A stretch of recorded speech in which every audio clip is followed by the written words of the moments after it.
अध्याय 2. श्री गणेशाय नमः. कृष्ण युधिष्ठिराला म्हणाला, तू मला प्रश्न केलास, पण त्याचे उत्तर देताना मला पुष्कळ गुप्त गोष्टी सांगाव्या लागणार आहेत. पण तुम्ही मला प्रिय आहात म्हणून सांगतो. मलमास किंवा अधिक मास याला सर्व मासांमध्ये कोणत्याही प्रकारचे महत्त्व नव्हते. कोणत्याही शुभकार्याला तो वर्जसे, कारण सूर्याची गती त्या मासात मोजली जात नसे. तसेच प्रत्येक स्थिरचर वस्तूंना अधिष्ठात्री अशी कोणती तरी देवता असते, स्वामी असतो, त्यामुळे त्याला मान असतो. पण रवी संक्रांती ज्या मासात धरली जात नाही, त्या मलमासाची इतर सर्व महिने चेष्टा करू लागले, धिक्कार करू लागले. तो मास मानवी रूप धारण करून दुःख करू लागला. आपल्या अपमानाने तो दुःखाने मूर्छित पडला, पुन्हा सावध झाला, खूप शोक करू लागला. मग त्याला एक उपाय सुचला. आपण श्रीहरीला शरण जावे, त्यालाच आपले दुःख सांगावे. तो एकदम वैकुंठात गेला. तेथे मी नारायण स्वतः असतो. त्याने तेथे जाऊन रत्नखचित सिंहासनावर बसलेल्या वैकुंठनाथाला नमस्कार केला व आपली दीनअवस्था सांगून करुणा भाकली. त्याने देवाची स्तुती केली. श्रीहरी म्हणाला, येथे वैकुंठात दुःखाला स्थान नाही, तरी तू का रडतोस? तुझे दुःख काय ते मला सांग. मलमासाने स्वतःचा कसा अपमान होतो ते सांगितले आणि तो दुःखाने मूर्छित पडला. श्रीहरीने गरुडाला सांगून त्याच्याकडून पंखांनी त्याला वारा घातला. मलमास सावध झाला आणि म्हणाला, या उपचाराने काय होणार? माझे दुःख दूर करा. त्याला श्रीहरी म्हणाला, वत्सा उठ, आपण गोलोकात जाऊ. तेथे द्विभुज मुरलीधर श्रीकृष्ण वसतो. तो जनांचे दुःख दूर करण्यात मजपेक्षा श्रेष्ठ आहे. असे म्हणून हरीने त्याचा हात धरून गोलोकास गमन केले. गोलोक कुठे आहे व कसा आहे? विश्वाचे कारण असणारा जो विभू, त्याचे तेज अत्यंत विशाल आहे.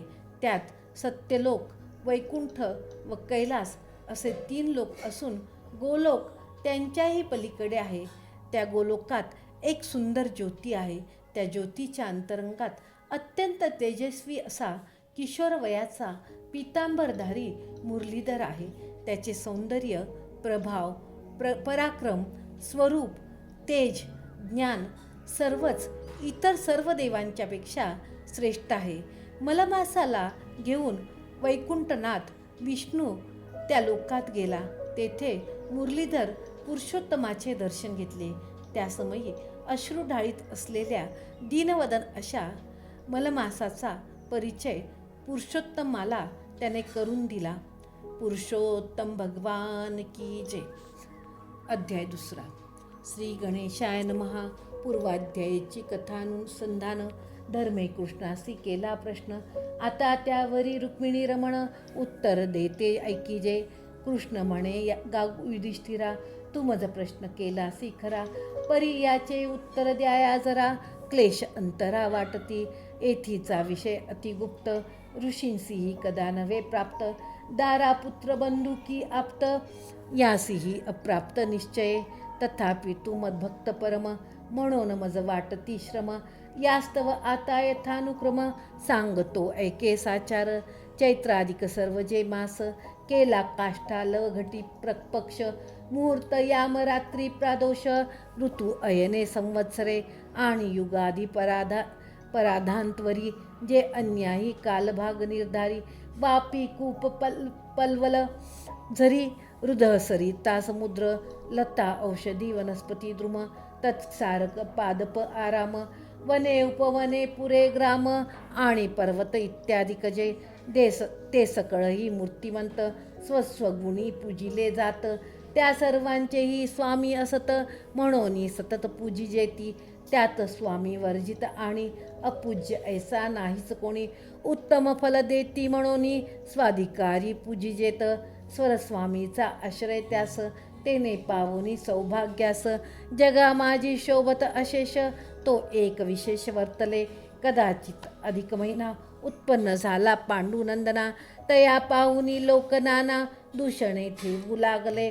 म्हणती अहो हा मलमास, कोणी सहाय्य नाही यास, निंद्य अनर्ह निचय निशेष, रवी संक्रांती ही नसे, हा निखिल जगाचा मळ, म्हणून अस्पृश्य जाणा केवळ, यासी शुभ कार्यार्थ सखळ, अशुभ म्हणून वर्जिती, ऐसी सर्वी केली निर्भत्सना, ती ऐकता तो अधिक महिना, परम दुःखे विलपत नाना, चिंताग्रस्त जाहला, आणि म्हणे हाय हाय, कटकट आहे केले काय, आता धरू कोणाचे पाय, काही उपाय सुचेना, ऐसे बोलत मूर्छित पडला, पुनश्च धैर्य धरून उठला, तो अंतरी उपाय सुचला, शरण जावे हरीस, वेगे पावला वैकुंठास, जेथे मी प्रत्यक्ष जगदीश वसत असे सर्वदा, मग अंतर्गृही प्रवेशुनी, हरिसी पाहे न्याहाळुनी, तो रत्नखचित सिंहासनी, बैसला असे आनंदे, ऐसा तया पाहुनी सत्वर, दंडवत घातला नमस्कार, सवेची जोडुनी दोन्ही कर, सादर उभा राहिला, आणि दुःखे आसवे गाळीत, गहीवरोनी बोले कापत, म्हणे देवा तू जगन्नाथ, कैसा स्वस्थ बैसलासी, मी पामर अनाथ कृपण, माझे कान करीसी रक्षण, तू असुनी करुणाघन, मज की ऐसा उपेक्षिसी, मी निराश्रित असे म्हणून, सर्वजणी मज लागुनी, मला मास ऐसे नाम ठेवुनी, एकीकडे झुगारिले, माझी अत्यंत दुर्दशा झाली, ही तू पाहत असता वहिली, तव दयाळुता कोठे गेली, आज का केली कठोरता, गजेंद्रे भाकिता करुणास्वरे, तया धावुनी रक्षिले त्वरे, तैसे आजी मेज का बरे, न रक्षिसी दयाळा, आता मी झालो निराश, ऐसे बोलून तो मलमास, दुःखास वेढाळीत विशेष, पुढे तटस्थ राहिला, तेव्हा वैकुंठनाथ कृपे कळवळून अत्यंत, म्हणे वत्सा तू सांप्रत, शोक किर्मर्थ करीतोसी, तुझं अंतरी काय दुःख, ते मज सांगे सकळीक, त्यातून तुझं काढितो देख, आता शोक करू नको, एकदा मज शरण येई, तया पुनश्च दुःख नाही, ऐसे असता तू ये ठाई, येऊन किमर्थ रडतोसी, अरे हे माझे वैकुंठ स्थान, केवळ आनंदाचे सदन, येथे नाही शोक जरा मरण, ऐसे असता साचार, येथे येऊन शोक करीसी, म्हणून आश्चर्य सकळासी, तरी आता दुःख काय तुझसी, ते तू मजसी सांग पा, ऐसे हरीच्या ऐकता भाषित, मला मास झाला अतिहर्षित, म्हणे देवा तुझला जगात, अज्ञान ऐसे काय असे, तू सर्वज्ञ ब्रह्मांड नायक, सर्वहक सर्वसाक्षी एक, आकाशा परी विश्व सकळिक, व्यापून राहिला आहेसी, ही चराचर भूते सर्वही, व्यवस्थे राहती तुझ कुहस्ता ठाई, तुझ विरहित अन्य काही, जगा माझी नाहीच, ऐसा तू असता भगवंता, अजाण्या परी पुससी सर्वथा, तरी आता माझी व्यथा, सांगतो तत्वता ऐकीजे, निमेष काष्ठा कलाक्षण, घटी मुहूर्त यामधीन, पक्ष मास ऋतू अयन, आणि वर्ष इत्यादी जे, या स्वामी असती म्हणून, स्वरस्वामींच्या अधिकारांनी, निर्भय ऐसे ह्या त्रिभुवनी, सदा आनंदे वर्ततात, आणि मी तो निराश्रित पाही, मज नाम आणि धनी नाही, म्हणून ते शुभ कार्याविषयी माझा त्याग करीतात, जेवी विधवा नारी अनाथ, ती येसी न घेती शुभ कार्यात,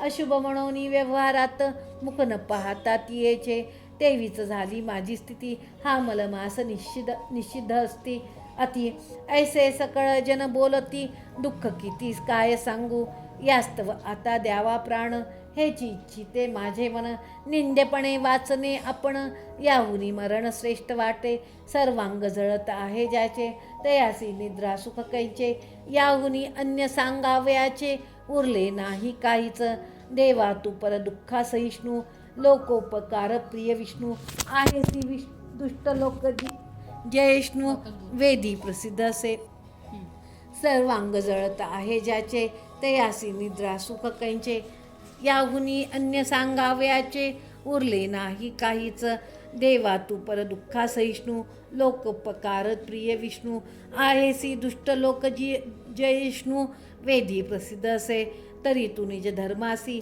पाहुनी सम्यक विचारेसी, जैसे येईल तुझ्या मनासी, तैसे तरी करी भगवंता, वारंवार पामर जनाने, समर्थासी काय सांगणे, तू न रक्षिसी तरी मरणे, हेची उचित मज आता, ऐसे बोलूनी मलमास तेथेच पडला कासा विस. तया पाहुनी सर्व लोकास बहु आश्चर्य जाहरे. तेव्हा हरीस आली दया सन्निध गरुड होता तया. मलमासास उठवावया नेत्र संकेते सुचविले. त्या गरुडे पंखे करून हळूहळू घातीला पवन. तेने तो सावध होऊन बोलला वचन हरीसी. देवा तू करतोसी उपचार परी हे न रुचती साचार.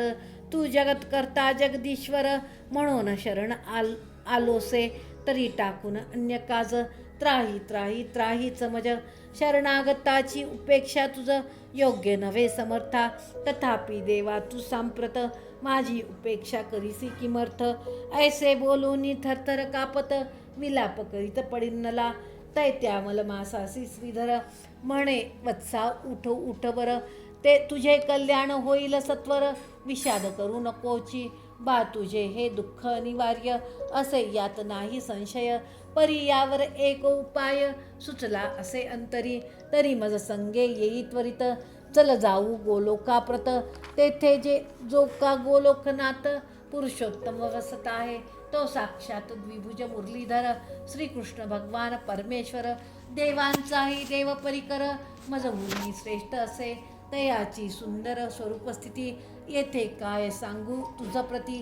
तुवा प्रत्यक्ष देखिल्यावरुती समाधान होईल. तो सर्व बीज सर्वाधार निरीह निर्गुण निर्विकार स्वेच्छामय सत्य अक्षर परात्पर परमात्मा. सकळ श्रुती निगमागम जयास म्हणती परब्रह्म. तोच तो प्रभू परिपूर्णतम पुरुषोत्तम आहे पै.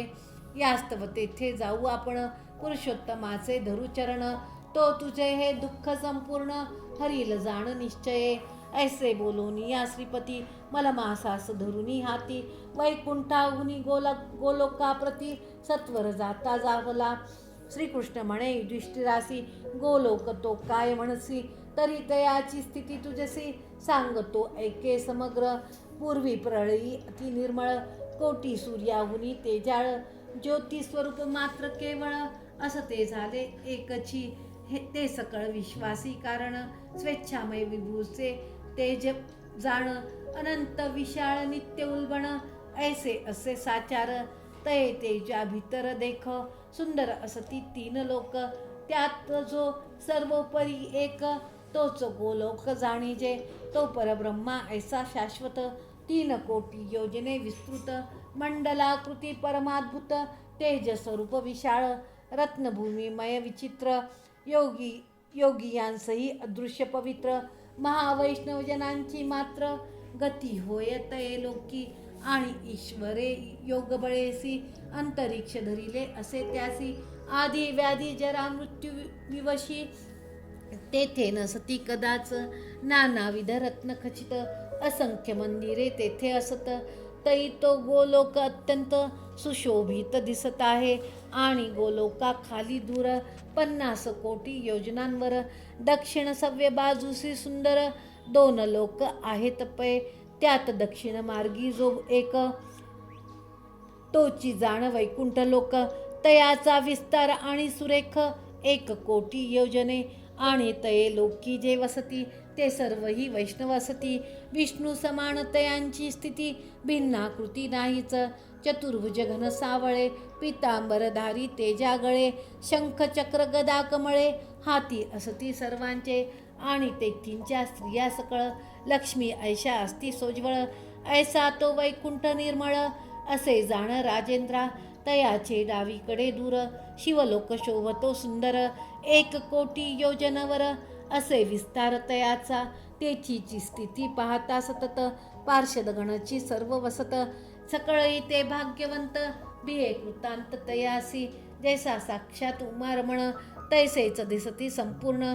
शूलपट्टी शदैदीप्यमान हाती तीक्ष्ण विराजती. सर्वांगी शुद्ध भस्माची उटी. नागयज्ञोपवित कंठी. अर्धचंद्र चकोर लाटी कासे लंगोटी सर्वांचे. आणि ते सर्वही गंगाधर त्रिनयन युक्त मनोहर. एवं तो शिवलोक सुंदर आणि पवित्र आहे पै. कृष्ण म्हणे राया ऐक. जो तेजरूप कथिला ते गोलोक. तयाचे अभ्यंतरी एक ज्योती आहे सुंदर, ती परमानंदाची कारण, परात्पर नित्य निरंजन, सकळ योगी तियेचे ध्यान, ज्ञान दृष्टी करितात, ते ज्योतीचे मध्यवर्ती, मनोहर आहे दिव्यमूर्ती, तियेच्या सौंदर्या नाही मिती, किशोर वय शोभत, इंदीवर दला समान, सर्वांग शोभे श्यामवर्ण, नव पंकजा ऐसे अरुण, नेत्र कोण विराजती, कोटी शारद पूर्णेंदू ऐसे, मुख कमल प्रसन्न दिसे, धनुष्या ऐशा वक्र विशेषे, भ्रुकुटी दोन्ही विराजती, रत्नखचित किरीट शिरी, कर्णी कुंडले दिसती साजिरी, श्रीवत्सलांछन शोभे उरी, कटके करी चमकती, कंठी कौस्तुभ तेजा गळा विलसे वनमाळा, सुंदर कस्तुरीचा टिळा, रुंद कपाळी विराजे, बावन कशी तप्त सुवर्ण, तैसे कासे पितवसन, रत्नखचित दे दीप्यमान, मेखला शोभे तयावरी, दिव्य पासूनचे गाभे सतेज, तैसे दिसती दोन्ही भुज, रत्नजडित तेज पुंज, मुरली हाती धरिली असे, सर्व लावण्याचे निधान, किती तयांचे करू वर्णन, कोट्यान कोटी मीन केतन, कुरवंडी करून टाकावे, ऐसी ती दिव्य किशोरमूर्ती, गोलोकीच्या तेजात नुरती, रत्नसिंहासनावरुती, बैसली असे आनंदे, तोची परमज्योती परमधाम, तोची कृष्ण पुरुषोत्तम, आणि तयासची परिपूर्णतम, परब्रह्म म्हणतात, तो वस्तुतः निर्विकार, निरीह निरंजन सर्वाधार, स्वेच्छामय सत्य परात्पर, स्वतंत्र आद्य अव्यक्त, तो सर्व सिद्धी स्वरूप एक, सर्व सिद्धेश सिद्धिदायक, मंगळरूप मंगळकारक, मायातीत परिपूर्ण, तो आदि मध्यावसानहीन, पुराण पुरुष विश्वकारण, विश्वव्यापक विश्वपाळन, विश्वहरण विश्वातीत, अनंत कोटी ब्रह्मांड नायक, अनंत माया चक्रचाळक, अज्ञान गाढांधकारांतक, मोक्ष स्वरूप सनातन, क्षराक्षर पर अव्ययाच्युत, षडैश्वर्य गुण सदालंकृत, षडश दर्शन प्रतिपादित, षडूर्मिर्वजित सर्वमय, वेदरूप वेदजनक, वेदाप्रिय वेदोद्धारक, वेदस्तव्य वेदस्थापक, वेदरक्षक शरण्य, वेदमार्ग प्रवर्तक आद्य, वेदांग प्रतिपाद्य, वेद शिरोभाग संवेद, शुद्ध शांत परमात्मा, आणि तो निर्गुण निर्विकार, तयासी काहीच ना आकार, सच्चिदानंदात्मक साचार, ऐसाची असे केवळ, परिकराया लोककल्याण, पूर्व प्रकारे साकार सगुण, पुरुषोत्तम रूप आपण, स्वेच्छे धरून राहिला असे, श्रीकृष्ण म्हणे धर्मा लागून, पूर्वानुसंधान देई मन, श्री विष्णू मला मासाची घेऊन, गोलोका जाता झाला, पुढे जाता जाता दूरवर, मध्य प्रदेशी पोचला सत्वर, तो दूरूनची भगवन मंदिर, अति सुंदर देखिले, ते म्हणी स्तंभी सुशोभित उत्तम, तया माझी श्री पुरुषोत्तम, बैसला असुनी तयाचे अनुपम, तेज सर्वत्र फांकलेसे, तेने तेजे विष्णूचे डोळे, दीपावून तत्काळ मिटले, मागुती हळू चौघडून बळे, पुढे गमन आरंभिले, पाठी घालून मलमासास, तयासह तो वैकुंठेश, मंद मंद चालता सहर्ष, महाद्वारास पातला, तो द्वारपाळी उठोनी तत्क्षण, प्रेमे वंदिले तयाचे चरण, मग त्या मासा सवर्तमान, मंदिरात विष्णू प्रवेशला, तो पुरुषोत्तम परमज्योती, श्यामसुंदर किशोरमूर्ती, रत्नसिंहासनावरुती, बैसला असे आनंदे, तया पाहताची रमारमण, आनंदे वंदुनी तच्चरण, सवेची हस्तद्वय जोडून, स्तुती करिता जाहला, तो उठोनी पार्षदगणी, श्री विष्णूसी सत्कारुनी, रत्नसिंहासन आणुनी, बैसावया दिदले, मग पुरुषोत्तमे तयासी, कथिले आसनी, तैतो विष्णू बहु विनयेसी, वरी बैसता जाहला, आणि तया पाठी मलमास, नेत्री अश्रू ढाळीत विशेष, थरथर कापत करद्वयास, जोडूनी उभा राहिला, ऐसे श्रीकृष्णे धर्मा लागुनी, कथियेले काम्य कवनी, एवं साक्षात नारायण मुनी, नारदासी कथिता झाला, इति श्री अधिक मास महात्म्यसार, बृहन्नारदीय पद्माधार, सज्जन श्रोते ऐकोत चतुर द्वितीयाध्याय मधुरः इति द्वितीयोऽध्यायः। भगवान की जय।